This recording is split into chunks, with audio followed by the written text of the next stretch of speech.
ये कहानी एक सोनू चिड़िया की है जिसका जंगल में एक स्कूल था। वो जंगल के सभी पक्षियों के बच्चों को वहाँ पढ़ाती थी।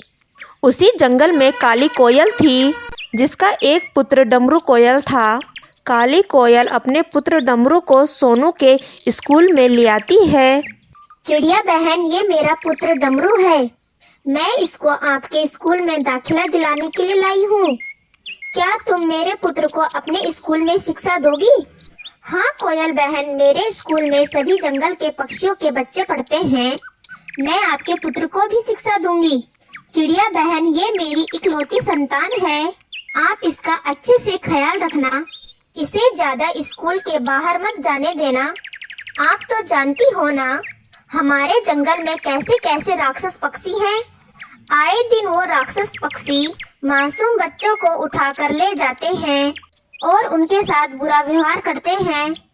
आप बिल्कुल चिंता ना करें कोयल बहन, मेरे स्कूल से एक बच्चा भी बाहर नहीं जाता।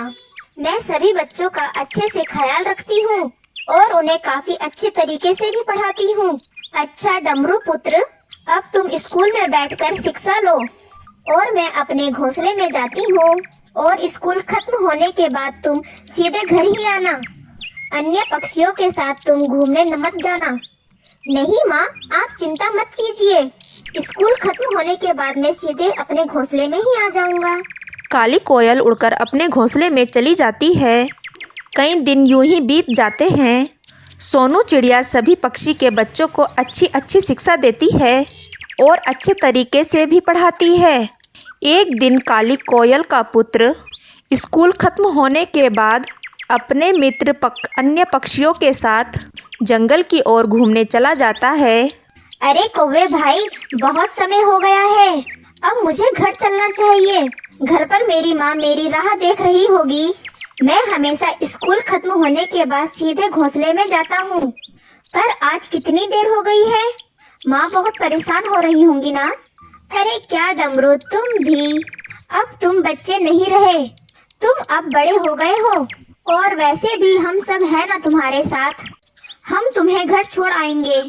अब जब यहाँ तक आए हैं, थोड़ा एंजॉय तो कर ही लेते हैं। देखो अंधेरा होने में थोड़ा ही समय बचा है, उससे पहले हम जंगल की लंबी उड़ान उड़कर आते हैं। घोंसले में जाने के बाद हमारे माता पिता हमें इतनी दूर कभी नहीं आने देंगे। आज इतना सुनहरा अवसर मिला है, इस अवसर को अपने हाथों से कैसे जाने दे सकते हैं। हाँ, ये बात तो सही है, ऐसा मौका बार बार नहीं मिलता। मैं भी तुम्हारे साथ जंगल की सैर करने के लिए चलता हूँ, परंतु हम अंधेरा होने से पहले लौट आएंगे। हाँ डमरू, तुम चिंता ना करो, हम अंधेरा होने से पहले लौट आएंगे। अब चलो। डमरू कोयल सभी पक्षियों के साथ बच्चों के साथ जंगल की ओर चला जाता है। इधर काली कोयल अपने घोंसले में बैठकर अपने पुत्र डमरू की आने की राह देख रही थी।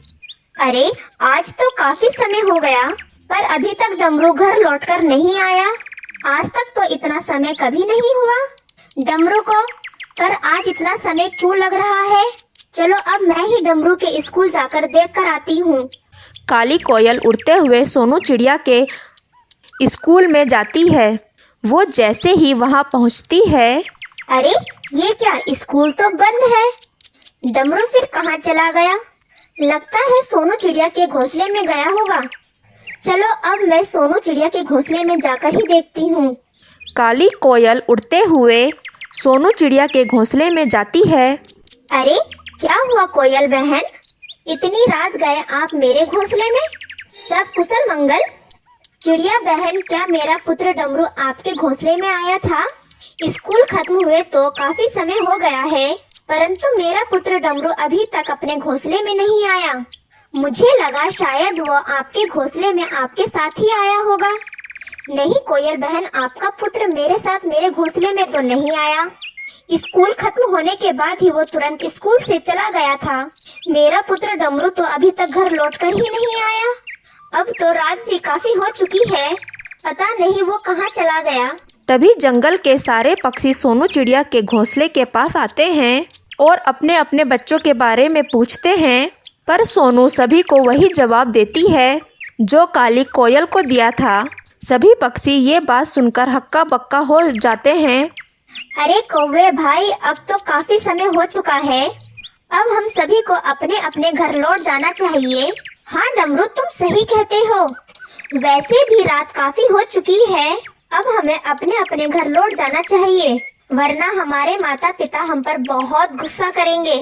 ये कहकर सभी पक्षियों के बच्चे जंगल से अपने अपने घोंसले में वापस आने के लिए आने लगते हैं। तभी रास्ते में कुछ राक्षस बाज पंछी बच्चों को पकड़कर अपने साथ अपने इलाके में ले आते हैं और उन्हें वहीं बंदी बनाकर रखते हैं। इधर सभी पक्षियों के माता पिता सोनू चिड़िया के पास अपने बच्चों की वापस आने की राह देख रहे होते हैं। पक्षियों, मुझे तो लगता है हमारे बच्चे कोई बड़ी समस्या में फंस चुके हैं। हमें तुरंत जंगल की ओर जाकर बच्चों को ढूंढना होगा। सभी पक्षी उड़कर जंगल की ओर जाने लगते हैं और वो उड़ते उड़ते बाज के इलाके में चले जाते हैं, जहाँ पर पक्षियों को उनके अपने बच्चे दिखाई देते हैं, जिन्हें बाज ने अपना बंदी बना रखा था। बाज, तुमने हमारे बच्चों को क्यों पकड़ कर रखा है? हा हा हा हा, अब ये सारे नन्हे नन्हे बच्चे हमारे शिकार हैं।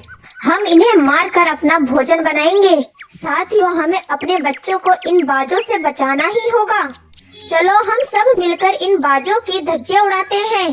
तुम सारे पंछी मिलकर भी हमारा कुछ भी नहीं बिगाड़ सकते। हम खूंखार किस्म के पंछी हैं। हम तुम सभी से काफी ताकतवर हैं। अगर अपनी जान की सलामती चाहते हो तो अपने बच्चों को भूल जाओ और चुपचाप यहाँ से चले जाओ, नहीं तो तुम सभी पक्षी बेमौत मारे जाओगे। ये तो समय ही बताएगा कि कौन ताकतवर है। हम सभी पक्षी तुम्हारा वो हासिल करेंगे कि तुम जीवन में फिर ऐसी गलती कभी नहीं करोगे। फिर सभी पक्षी मिलकर बाज पर हमला करने लगते हैं। उस वजह से सारे बाज घायल हो जाते हैं और वो डर के मारे वहाँ से भाग जाते हैं।